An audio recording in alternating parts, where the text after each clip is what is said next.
प्रदोष स्तोत्राष्टकम एक अत्यंत पावन स्तोत्र है जो भगवान शिव की आराधना हेतु विशेष रूप से प्रदोष काल में पाठ करने के लिए रचित है। यह स्तोत्र शांडिल्य ऋषि द्वारा स्कांद पुराण के ब्रह्मखंड में वर्णित है।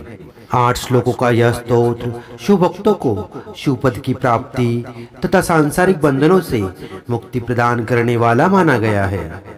इस स्तोत्र का पाठ करने से भगवान शिव अत्यंत प्रसन्न होते हैं और साधक को अपनी विशेष कृपा प्रदान करते हैं। यह स्तोत्र प्रदोष व्रत के समय पाठ करने पर विशेष फलदायी होता है, जिससे जीवन के कष्ट, रोग, दरिद्रता और संकट समाप्त होते हैं। स्तोत्र में वर्णित है कि जो व्यक्ति प्रदोष काल में शिव का पूजन करता है उसे इस लोक में धन, संतान, सौभाग्य और समृद्धि प्राप्त होती है। यह स्तोत्र भौतिक सुखों के साथ साथ मोक्ष की प्राप्ति में भी सहायक है। पूर्व जन्मों के पापों से मुक्ति और आत्मिक शुद्धि के लिए यह स्तोत्र अत्यंत प्रभावी है। स्तोत्र में वर्णित दैविक दृश्य, जिसमें सभी देवता, देवी, गंधर्व, यक्ष, किन्नर शिव के नृत्य को देखने के लिए प्रदोष काल में एकत्र होते हैं। जो व्यक्ति श्रद्धा और नियम पूर्वक प्रदोष काल में इस स्तोत्र का पाठ करता है उसे न केवल सांसारिक लाभ होते हैं बल्कि उसके जीवन में शिव भावना और दिव्यता का स्थायी वास होता है। यह स्तोत्र भक्ति, भाव और शक्ति का अद्भुत संगम है। सत्यं ब्रवीमि परलोकहितं ब्रवीमि, सारं ब्रवीम्युपनिषदहृदयं ब्रवीमि। संसारमुल्बणमसारमवाप्यजन्तोः सारोऽयमीश्वरपदाम्बुरुहस्य सेवा। येनार्चयन्ति गिरिशं समये प्रदोषे, येनार्चितं शिवमपि प्रणमन्ति चान्ये। एत्कथां श्रुतिपुटैर्न पिबन्ति मूढास्ते, जन्म जन्मसु भवन्ति नरदरिद्रः। एवै प्रदोष समये परमेश्वरस्य कुर्वन्त्यनन्यमनसोऽग्रे सरोज पूजाम्।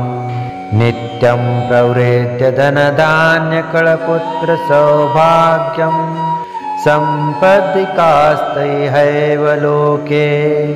कैलासशैलभुवने त्रिजगज्जनित्रीं, गौरीं विवेश कनकाचितरत्नपीठे।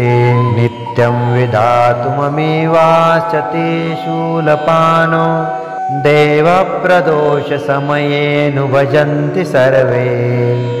वाग्देवी द्रुतवल्लकी शतमुखो, वेणुं ददत्पद्मजस्तानं।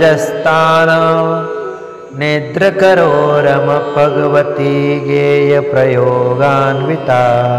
विष्णुसान्द्रमृदङ्गवादनपटुर्देवः, समन्तास्थिताः सेवन्ते तमनु।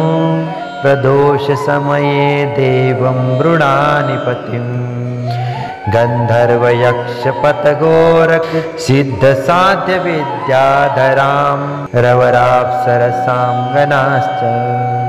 यन्ये त्रिलोकनिलयाः स भूतवर्गः, प्राप्ते प्रदोषसमये हरपार्श्वसंस्थः। अथ प्रदोषे शिव एक एव, पूजोत नान्ये हरिपद्मजाद्याः। तस्मिन् महेशे विदिने जमाने, सर्वे प्रसीदन्ति सुराधिनाथः। एष ते तनयः पूर्वजन्मनि ब्राह्मणोत्तमः, प्रतिग्रहैर्वयो निन्येन दानाद्येषु कर्मभिः। अतो दरिद्र्यमापन्नः पुत्रस्ते द्विजभामिनी, दद्दोषपरिहारार्थं शरणं यातु शङ्करम्। इति श्रीस्कान्दोक्तं प्रदोषस्तोत्राष्टकं सम्पूर्णम्।